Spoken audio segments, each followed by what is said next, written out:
जी फटाफट में अगर आपके पास भी कमोडिटी से जुड़े हुए कोई भी सवाल हो, चाहे वो सोना हो, चांदी हो, क्रूड मेटल्स या एग्री कमोडिटीज़ हो, कोई भी सवाल हो तो आप हमें भेजें। नंबर है 9136934065। इस नंबर पे अपना नाम, अपने शहर का नाम और कमोडिटी से जुड़े सवाल भेजें। हमारे दो मेहमान हैं जो आज आपकी मदद करने वाले हैं। प्रथमेश माल्या हैं एंजल वन से और भूपेश शर्मा है टेक्निकल एनालिस्ट है बीकानेर से। आप दोनों मेहमानों का बहुत बहुत शुक्रिया, आपने वक्त निकाला है। चलिए शुरुआत कर लेते हैं। सबसे पहले बात आज कर लेते हैं गोल्ड की, क्योंकि गोल्ड के भाव आज कम हुए हैं। 95,700 के करीब है गोल्ड का भाव। 0.5% की गिरावट यहाँ पर दिख रही है। भूपेश जी, क्या लग रहा है, कुछ और गिरावट की संभावनाएं लग रही है क्या गोल्ड में यहाँ से? जी नमस्कार विश्वमोहन जी। अगर गोल्ड की बात करें तो गोल्ड में अभी हमें जो मेजर फोकस करना चाहिए, डॉलर इंडेक्स के चार्ट पे पहले फोकस रखना चाहिए। मुझे लगता है कि 99.15 के लेवल पर विशेष ध्यान रखना चाहिए। बाजार अगर इस लेवल के ऊपर निकलता है तो ये जो सोने में मुनाफा वसूली देखी जा रही है, यहाँ पर मुनाफा वसूली और गहरानी चाहिए, जिसमें कि भाव अगर इंटरनेशनल लेवल पर देखें तो 3303 डॉलर और नीचे में $3245 तक भी दिखाई देने चाहिए। और वहीं अगर इंडिया के मार्केट की बात करें तो बाजार 95,050 और 94,500 तक के लेवल भी दिखा सकता है।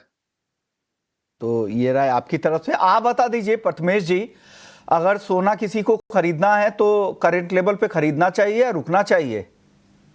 मेरे ख्याल से स्मॉल पॉकेट्स ऑफ करेक्शन आपको दिखते रहेंगे। तो अगर आप मुझे पूछ रहे हैं कि यहाँ पे बाय करना है तो मैं आपको यहाँ पे मना करूंगा। मेरे ख्याल से अभी जो स्टेबिलिटी वाला जोन है वो 90,000 के करीब है, जहाँ पे आप सोने को एक्यूमुलेट कर सकते हैं। बट फिलहाल के लिए सोना यहाँ इस भाव पे ओवरली प्राइस्ड है और पॉसिबल है कि करेक्शन आए इस काउंटर में। और अभी फिलहाल यहाँ पे सोना बाय करने की सलाह नहीं है। बहुत अच्छे पहने हैं प्रथमेश जी। Thank you. चलिए कुछ दर्शकों के सवाल भी ले लेते हैं। अरविंद जैन है राजस्थान से, पूछ रहे हैं कि चांदी में तेजी आएगी या मंदी? भूपेश जी, क्या आएगी, तेजी या मंदी?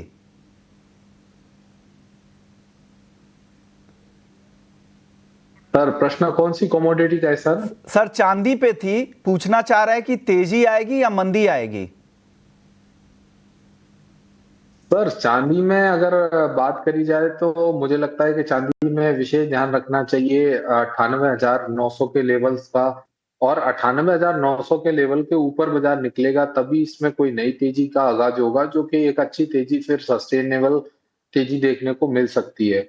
वहीं अगर नीचे में बात करें तो बाजार मुझे लगता है कि 95,150 और उसके नीचे टिकने पर बाजार 93,300 के लेवल दिखा सकता है। इसलिए मेरी सलाह रहेगी कि अभी हाल फिलहाल वेट एंड वॉच करना चाहिए। नीचे में कहीं ना कहीं भाव मिलते हैं, वहां पर रिस्क रिवॉर्ड चांदी के साथ मैच करता है। अन्यथा अगर आप पिछले पैटर्न देखेंगे तो जब जब बाजार 99,000 के आसपास या 1 लाख के आसपास आता है, वहां से एक अच्छी मुनाफा वसूली देखने को मिलती है। इसलिए खरीदारी के लिए वेट एंड वॉच करना चाहिए। के लिए वेट एंड वॉच करे, ये सलाह भूपेश जी की तरफ से है। अगले दर्शक हमारे साथ है दिनकर भोसले हैं। सोने चांदी में क्या स्ट्रैटेजी है? ये ट्रेडर हैं, ट्रेड करना चाह रहे हैं 1-2 दिन के लिए। आप बताइए प्रथमेश जी, गोल्ड और सिल्वर दोनों पर अपनी कॉल बता दें इनको, दिनकर जी को। 95,800 के करीब इनको बेचना चाहिए। गोल्ड 95,950 का स्टॉप, नीचे में टारगेट 95,500। सिल्वर जुलाई वायदा बेचना चाहिए 97,950 के करीब, 98,350 का स्टॉप, टारगेट नीचे में 96,950। अगले दर्शक है हर्ष हैं जयपुर से, नेचुरल गैस में जानना चाह रहे कि क्या करना चाहिए। एनजी में क्या सलाह देंगे भूपेश जी, क्या करेंगे? सर नेचुरल गैस में एक विशेष ध्यान रखने की बात ये रहेगी कि नेचुरल गैस के बाजार में जो आगे फॉरवर्ड कॉन्ट्रैक्ट है उसमें 11% का बदला है। मुझे लगता है कि जो 11% का फॉरवर्ड जो कॉस्ट लगेगा उसको उसमें वहां पर खरीदारी से दूरी बनानी चाहिए, क्योंकि आप 11% पहले ही अधिक पे कर रहे हैं और फिर वहां से फर्दर तेजी चलेगी तब वहां से आपकी कमाई की संभावना बनेगी। तो मुझे लगता है कि 315 से लेके 325 के मध्य कहीं भी एनजी रहती है, आगे जो नेक्स्ट वायदा है उसमें एक बार खरीदारी से दूरी बनानी चाहिए। नीचे में कहीं बाजार मिलता है तो वहां रिस्क रिवॉर्ड मैच करेगा, एज दूरी बनाकर रखें। आपकी सलाह नेचुरल गैस में प्रथमेश जी क्या है? 285 की स्ट्राइक का पुट खरीदना चाहिए। ये 8 रुपए के प्रीमियम पे मिलेगा। 5 रुपए का स्टॉप लॉस, टारगेट 14 के लिए के जरिए जाएं नेचुरल गैस में, ये सलाह प्रथमेश जी की तरफ से आ रही है। तो पुट खरीदे ये सलाह, या फ्यूचर्स में बेच दे, ये भी दोनों में से जो भी कॉल आपको पसंद है आप कर सकते हैं। कृष्ण दिल्ली से, कॉपर और जिंक का क्या आउटलुक है? प्रथमेश जी, कॉपर और जिंक दोनों पर क्या राय है? फिलहाल के लिए कॉपर में अपॉर्चुनिटी है कि ये इसमें बाइंग साइड में रह सकते हैं। 874 875 तक अपसाइड है। इनको बाय करना है 862 863 के करीब। 860 का स्टॉप, टारगेट 874। जिंक्स मेरे ख्याल से यहाँ पे स्मॉल पॉकेट ऑफ करेक्शन दिखेंगे। यहाँ पे आपको बाइंग की कोई सलाह नहीं होगा, बट अपॉर्चुनिटी के तौर पर यहाँ पर रिस्क रिवॉर्ड फेवरेबल नहीं है, इसलिए जिंक को अवॉइड करें। क्या है कॉपर और जिंक पर भूपेश जी? सर, कॉपर और जिंक के बाजारों में ऊपर में कॉपर की बात करा जाए तो जून वायदा में 866 से लेकर 871 के आसपास एक अच्छा सप्लाई जोन दिखता है। मुझे लगता है कि कॉपर के बाजारों में ऊपर के भाव में एक बार खरीदारी से दूरी बनानी चाहिए, क्योंकि कॉपर में जो अप्रैल के महीने में एक बड़ी गिरावट देखी गई थी, मुझे लगता है कि उसके लो कहीं ना कहीं रिटेस्ट होने चाहिए। और एटलीस्ट बाजार में 835 833 का जो लेवल रहेगा वो रिस्क रिवॉर्ड के हिसाब से काफी मैच करेगा। इसके लिए या तो बाजार 872 क्रॉस करके सस्टेन करे तब खरीदारी करें, एल्स बाजार में एक अच्छे करेक्शन का इंतजार करें। चलिए, तो ये राय है आपकी तरफ से। चलिए अगले दर्शक का सवाल ले लेते हैं। मोहम्मद याकूब हैं, सोने में आगे और गिरावट आने की संभावना है क्या? भूपेश जी, कुछ और गिरावट आने की संभावना आपको कितनी लग रही है, ताकि इनको पता लग जाए कि उतनी गिरावट आने के बाद ही खरीदें?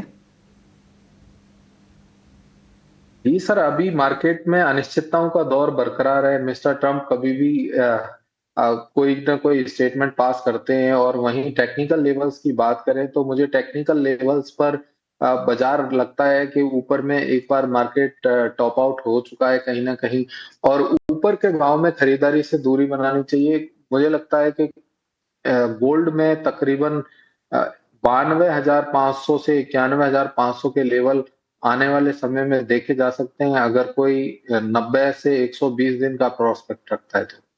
ओके। शेख खाजा हैं, एक्सपायरी तक गोल्ड ऑप्शंस में क्या रणनीति होगी? प्रथमेश जी, एक्सपायरी तक गोल्ड ऑप्शंस की कॉल क्या है?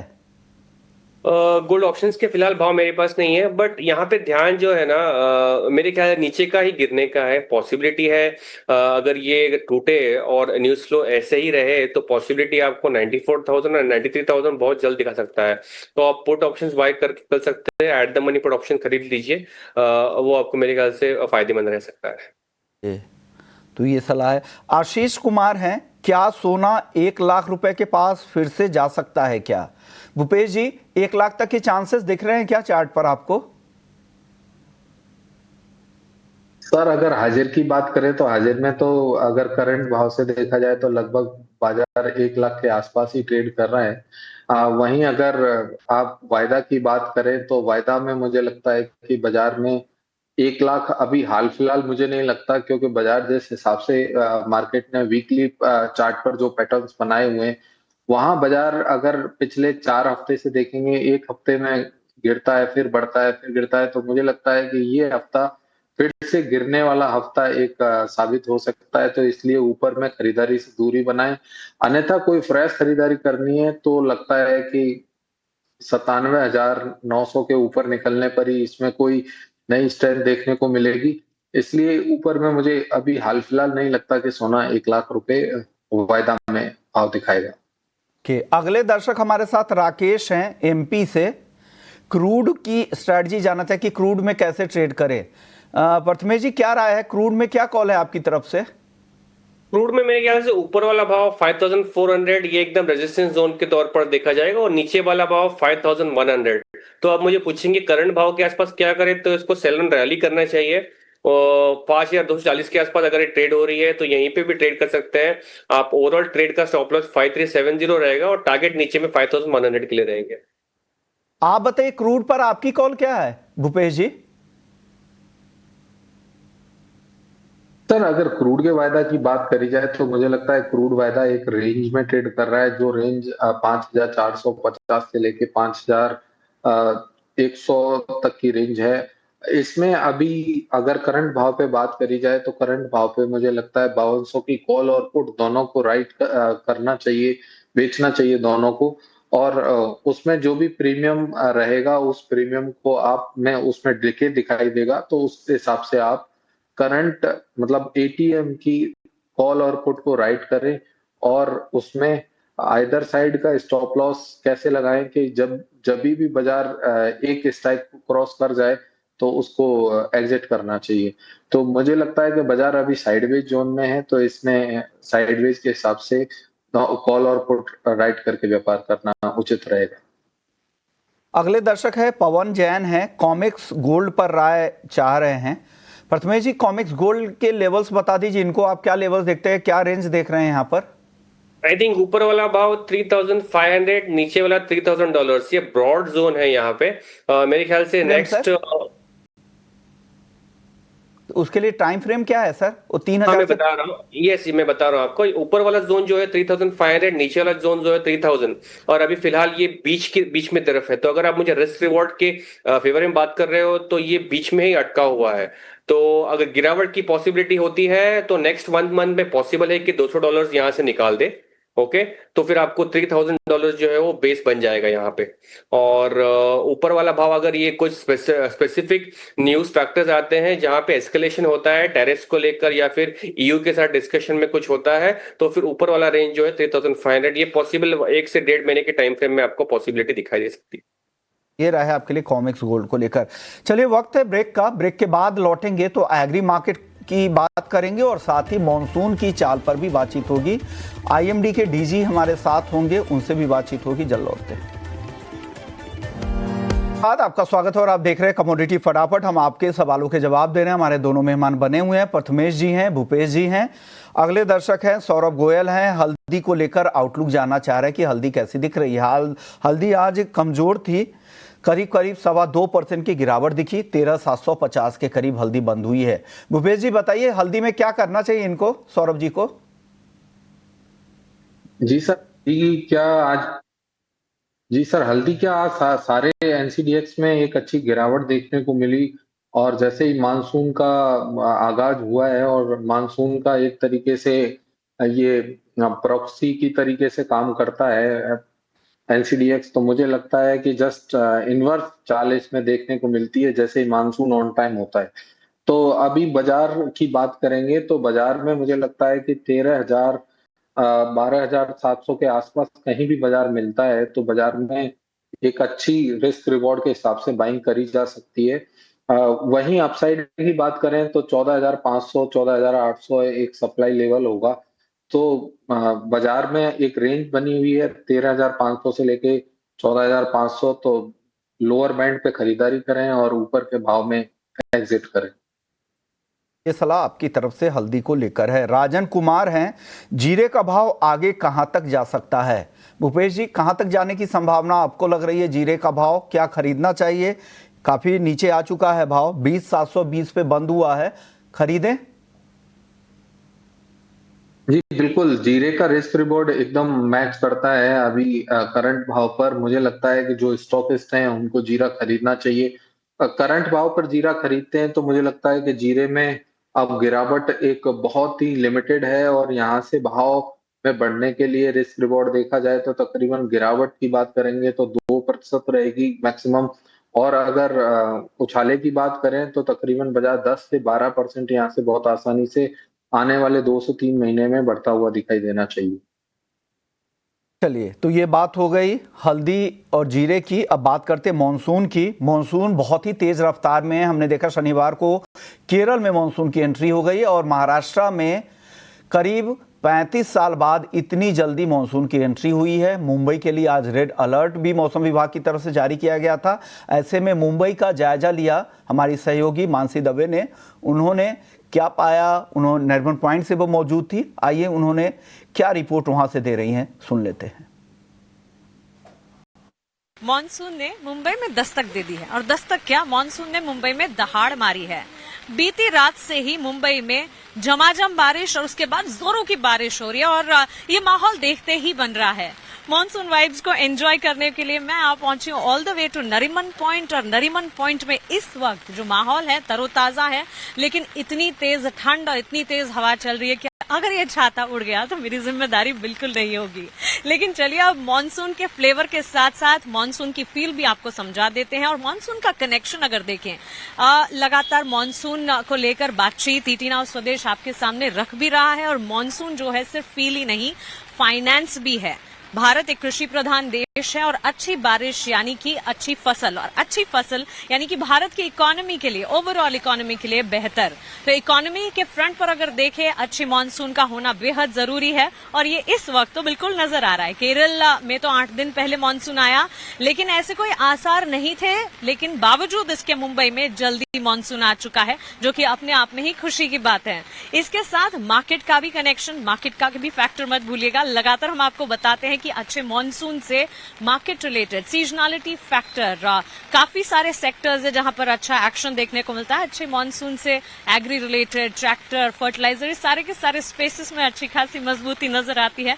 तो मॉनसून के साथ साथ Nifty, Sensex and overall markets में भी हरियाली देखने को मिलेगी। And last but not the least, monsoon जो है एक फील भी है, एक वुड वाइब भी है। और मुंबई में मॉनसून का आना यानी कि मुंबई कर्ज का मॉनसून को एंजॉय करना। इस वक्त जहां मैं नरीमन पॉइंट पर खड़ी हूं, कई सारे मुंबई कर्ज इस मॉनसून को एंजॉय कर रहे हैं।